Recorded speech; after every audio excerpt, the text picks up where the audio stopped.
Hi, I'm Vince West, and this is an update on my cancer awareness build of the Studebaker Avanti in 1/32nd scale by AMT. Just to start with, it's sad news. My sister-in-law, Jackie, I was dedicating this build to, has passed away from her glioblastoma. It's the same brain cancer that John McCain had. Life expectancy after diagnosis is pretty short. It was about 9 months after she was diagnosed. It was kind of the way I think we'd all want to go. She was surrounded by family all of the day, and friends came to visit, and late in the afternoon, her husband was sitting with her. She just quietly closed her eyes and was gone. But I'll move on now.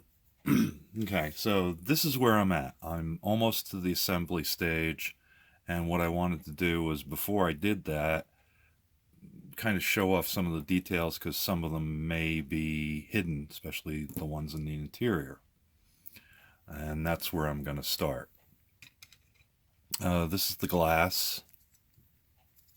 I guess I'll turn it that way. I've painted the little rungs the same color as the interior, and I made some sun visors, because of course they don't come with the kit. See if I can put that a little front. I did future all of the glass, and I've also taken a Sharpie and gone around the edges, because it cuts down on the reflectiveness and also makes the glass appear a little darker. Excuse me, a little thinner. So that's one of the things I typically will do with a kit, is try and black that out. So that's things I've done to that. This is the interior, and I haven't glued anything down. The seats will be off a little. I'm going to take them out so I can show you one other thing. Down there, you'll notice there's a shifter. Now, apparently these had automatic, but it was the one I saw had a white ball on top and was a single stick, almost like a manual transmission would be, but it surely looked like it only went up and down, no H pattern to it. And I detailed out some of the console pieces and the doors the best I could, since the details were a little shallow. Up here, actually, my big fat finger up here is taking it out of focus because I'm so close. Actually, was a Studebaker emblem, which had a gold, or excuse me, a chrome 3 sides on the sides and bottom, and then black, and inside the black was an S for Studebaker. So they were on the door. And that is the granite gray color. It does have a slight blueness to it. I like it. And I painted the floor pan, basically the exterior color, and just dull coated it so it looked a little bit more like rug. Okay, that's that. Here's the cute little seats. I didn't really do anything about them except paint them. And yes, I still have that silly Band-Aid. Well, actually, it's a different one.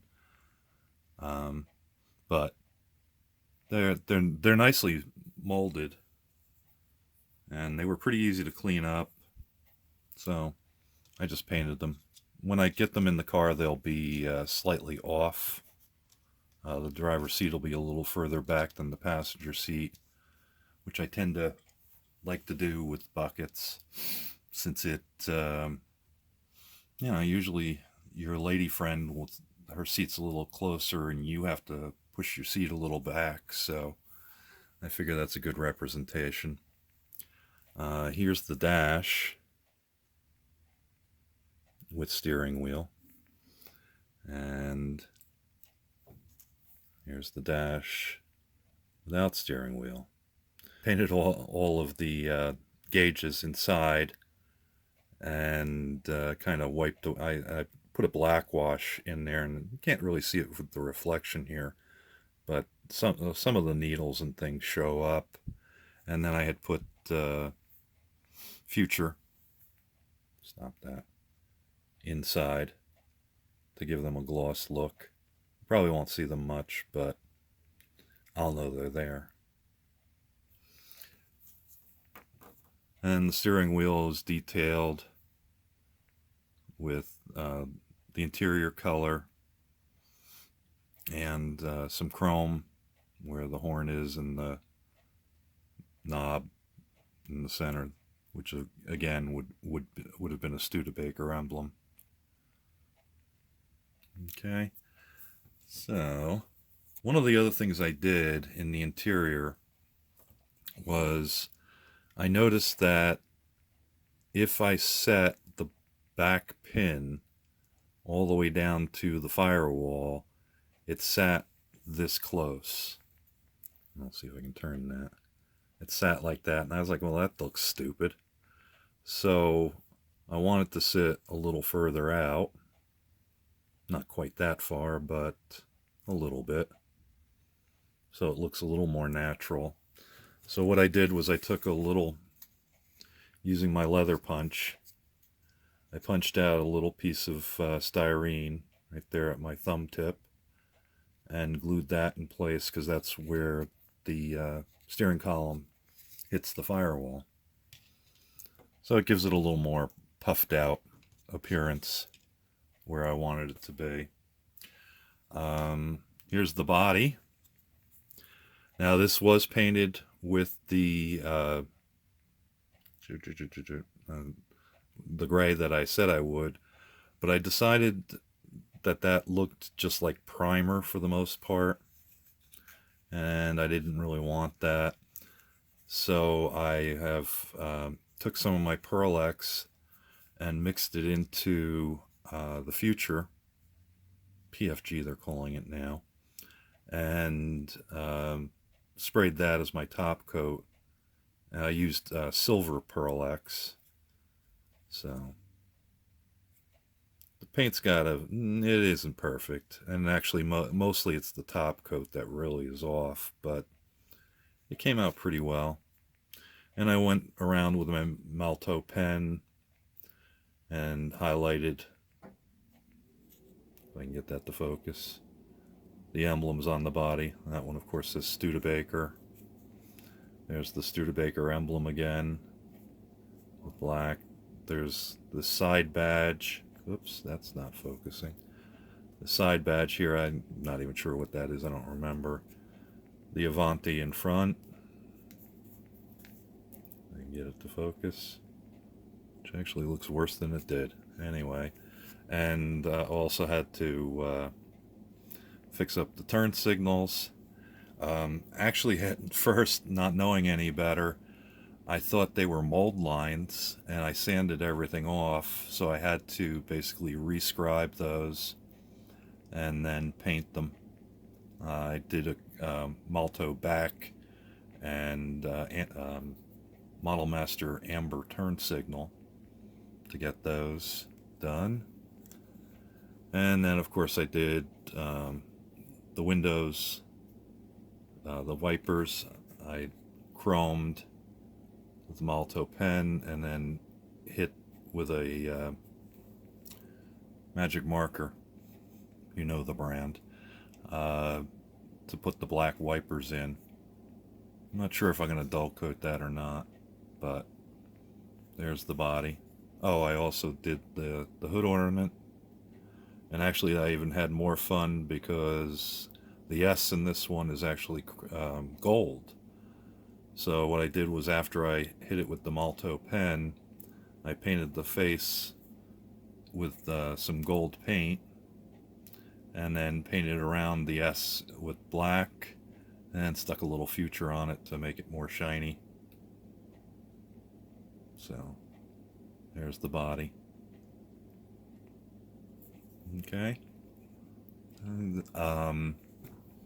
one of the things in the car when I was doing some research was, of course, the antenna, which goes back here, and I've drilled a tiny hole, if you can see it right there.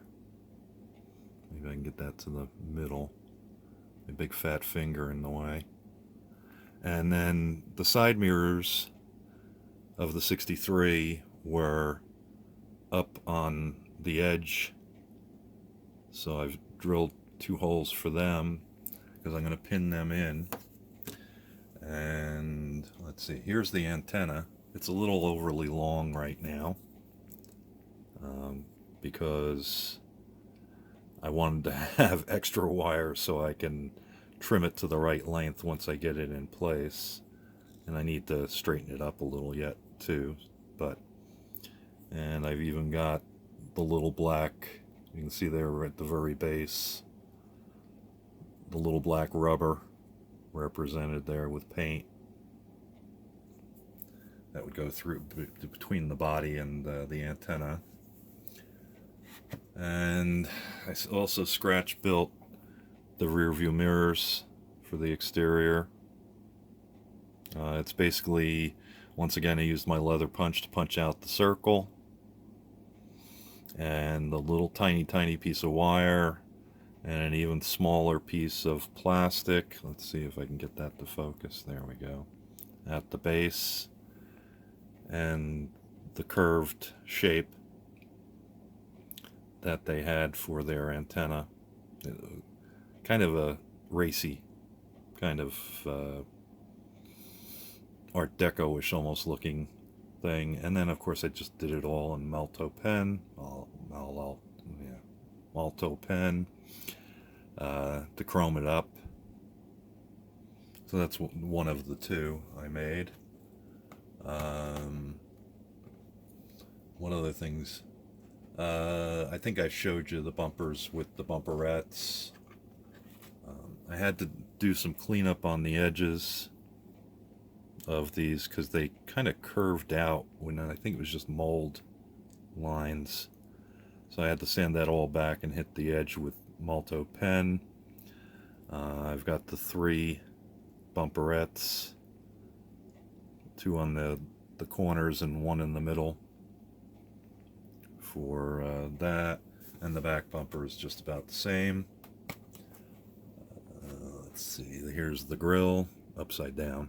No, that's right side up actually, that I black washed, and after I used an acrylic black wash, and then went back and just rubbed it out to get the chrome showing again of the ribs. And I'll show you the rear lights. These came with in the kit.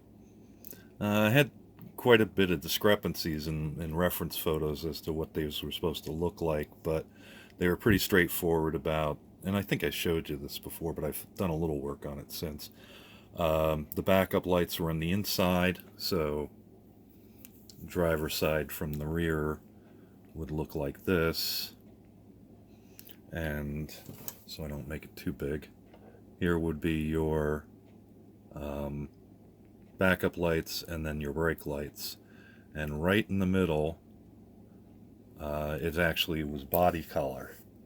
So I painted that and clear coated it too with the same clear coat I used on the body, just in that one section where it's supposed to be body color.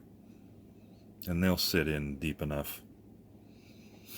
So that's everything I've got so far.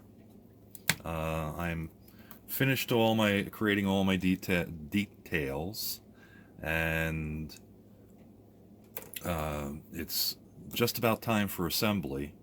So I should be able to make the Halloween deadline for the cancer awareness build.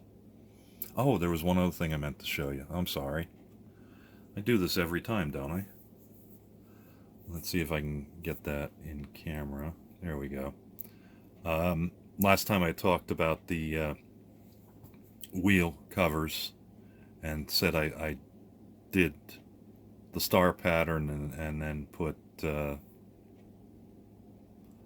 dull coat. The thing I found out was they were actually cut through to make them even more sporty and probably cool the brakes a little. So I did put a black wash down inside where that was to be. I think you can see that, I hope. And I did all four wheels. That was the other detailing I had done that I meant to talk about. I haven't done anything further actually with the chassis or the frame. I'm kind of thinking I'm just going to leave it alone. I think it looks fine. And I'm going to make this one a little showroom clean, so I'm not going to bother dirtying it up or weathering everything. That's all I got. And I've been rambling for 17 minutes. I'll have to do something about cutting this down maybe. Thanks for watching, especially this extended version. We'll talk to you later. Bye-bye. Thank you for watching Vincent Weston Models Foam the Dungeon.